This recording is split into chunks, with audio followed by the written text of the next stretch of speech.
आपका बाजार करीब करीब 76 अंकों की बढ़त है सेंसेक्स में। निफ्टी जो कि 18 अंकों पर है। मिड कैप इंडेक्स हालांकि 35 अंकों पर अभी भी कामकाज कर रहा है। चलिए अब बातचीत कर लेते हैं कुछ और दर्शकों से भी। मनोज कुमार हमारे साथ मौजूद है हरिद्वार से। मनोज जी नमस्कार। सर मेरा क्वेश्चन सर एसबीआई से है। मेरे पास 50 शेयर है 2000 के रेट पर। ओके, और नजरिया क्या है आपका? सर ये अभी तो 4-5 महीने का हो रहा है सर।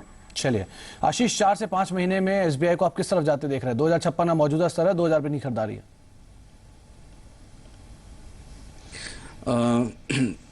मैं अगर शॉर्ट टर्म और लॉन्ग टर्म चार्ट दोनों देखना चाहूंगा तो दोनों ही हायर टॉप हायर बॉटम बनाते हुए ऊपर चल रहे, तो डेफिनेटली मेरा सलाह ये होगा कि इनको होल्ड करना चाहिए। अगर मैं मीडियम टर्म मूविंग एवरेज देखता हूं तो 1990 का सपोर्ट है, तो 1990 के नीचे ₹2 स्टॉप लॉस है, 1988 का स्टॉप लॉस होना चाहिए और होल्ड करना चाहिए इन्हें। रेजिस्टेंस है एक छोटा सा 2100 की तरफ, अगर वो टूटता है तो और एक ऊपर जाने की संभावना है। दीपक मिश्रा अगला दर्शक है। मिश्रा साहब नमस्कार। मिश्रा साहब सुन पा रहे हैं आप? हाँ जी नमस्कार मिश्रा साहब, क्या सवाल है आपका? जी नमस्कार जी। मैं जानना चाहता था कि मेरे को इलेक्शन के बाद कोई पावर सेक्टर की कंपनी में निवेशित होना है, तो ये क्या टाटा पावर सही रहेगा क्या इसके लिए? चलिए मिश्रा साहब, लेकिन इलेक्शन के बाद का जो भी नजरिया होगा वो इलेक्शन के नतीजों पर डिपेंड करता है। हालांकि टाटा पावर पे आपने सवाल पूछा तो उस पर जरूर राय दिलवाया था आपको। आशीष, सवाल टाटा पावर पर है, क्या खरीदारी करें चुनाव के नतीजों के बाद? निवेश करना चाहिए फिर अवॉइड करें अभी? मेरे ख्याल से ये स्टॉक को अवॉइड करना चाहिए, क्योंकि short term as well as medium term chart पर लोअर टॉप लोअर बॉटम बनाते हुए कंटिन्यूअसली नीचे जा रहा है। करीबन 130 से लेके 70 की तरफ आ रहा है और अभी लोअर टॉप बना के नीचे लोअर बॉटम की तरफ जा रहा है। 70 के नीचे अगर जाता है तो एक बहुत ही बड़ा फॉल है। तो अगर इनको बाय ही करना है तो 90 के ऊपर अगर जाता है तो ही बाय करें, वरना ना करें। जी चलो, तो 90 के ऊपर बाय करें, ये आपको राय दी गई है टाटा पावर के संदर्भ में। इसके अलावा वरुण शर्मा का एक सवाल आया है एसएमएस के जरिए जस्ट डायल को लेकर। करीब 500 शेयर हैं, 12.65 पे खरीदारी है इनकी। आप क्या राय रखते हैं आशीष? जस्ट डायल कई दिन से गिरावट, उसके बाद आज फुल बैक, किस तरह से देख रहे हैं आप इसको? जस्ट डायल में से तुरंत अपना निवेश निकाल लेना चाहिए, एग्जिट, ये सलाह होगी मेरी।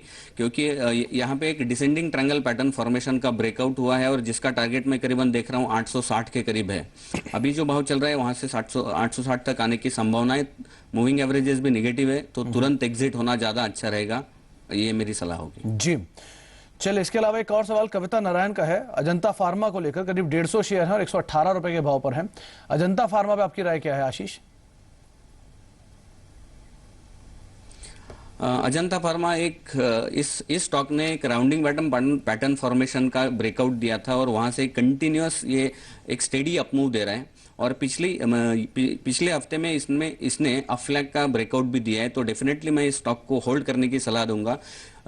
इस हफ्ते का क्लोज अगर 1100 के ऊपर होता है तो डेफिनेटली इस स्टॉक का जो टारगेट है मेरा 1280 का टारगेट होगा इसका, तो मैं इसको होल्ड करने की सलाह दूंगा और 950 का स्टॉप लॉस होना चाहिए।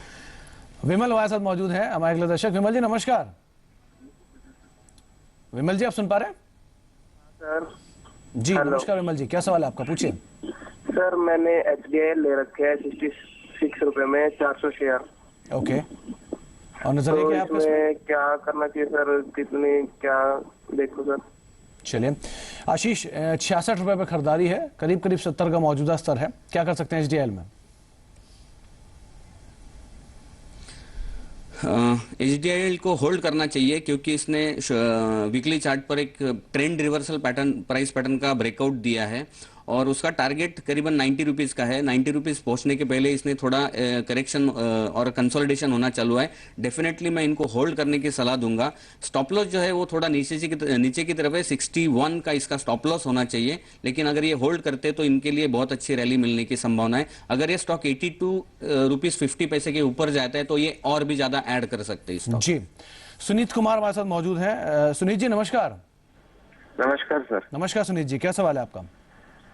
सर मेरे पास एचआर मोटर्स के 10 शेयर है। ओके, 156 के भाव पे। ओके, और जस्ट डायल है 10-1686 सुनील जी, इतना समय नहीं है, जस्ट डायल में हम बातचीत कर चुके हैं, उसमें एग्जिट करने की सलाह दी गई है गेस्ट की तरफ से। आयशर मोटर पे हम जरूर आपको राय दिलवाते हैं। आशीष, इनका सवाल आयशर मोटर पे है, 6100 करीब 6100 रुपए की रेंज में खरीदारी है, 6485 का मौजूदा स्तर है, एक अच्छे मोमेंटम में 2 दिनों से शेयर। आप क्या राय रखते हैं आयशर मोटर पे? डेफिनेटली ऐसे वक्त पे मैं इनको सलाह दूंगा कि ये स्टॉक होल्ड करें, क्योंकि इसने कल का जो क्लोजिंग बेसिस था उसके आधार पर एक असेंडिंग ट्रायंगल पैटर्न फॉर्मेशन और कंसोलिडेशन ब्रेकआउट दिया है, तो डेफिनेटली होल्ड है। मैं इसका अगर टारगेट देखता हूं तो करीबन ये टारगेट रहेगा 6780 के करीब इसका टारगेट है। होल्ड करना जरूरी है और इसका स्टॉप लॉस होना चाहिए 6150। एक सवाल ऋतु कटूरिया का आया है दिल्ली से कर्नाटका बैंक को लेकर, आपकी राय क्या है आशीष कर्नाटका बैंक पर? कर्नाटका बैंक अगर हम देखते हैं तो डेफिनेटली ये होल्ड ही रहेगा, क्योंकि अगस्त 2013 से ये continuously higher top higher bottom बनाते हुए चल रहा है। मूवी शैडो इंडिकेटर्स भी मुझे पॉजिटिव दिखाई दे रहे हैं। हालांकि एक करेक्शन आया है पिछले 3-4 दिनों में, लेकिन फिर भी मैं होल्ड करने की सलाह दूंगा और इनका स्टॉप लॉस होना चाहिए 116 रुपए का ऑन अ क्लोजिंग बेसिस। अगर ये स्टॉक 130 के ऊपर जाता है तो मेरा पहला टारगेट हो सकता है करीबन 147। So definitely hold with 116 stop loss. Ashish, आप कार्यक्रम में शामिल हुए, आपका बहुत बहुत शुक्रिया। कोई डिस्क्लेमर आपकी तरफ से?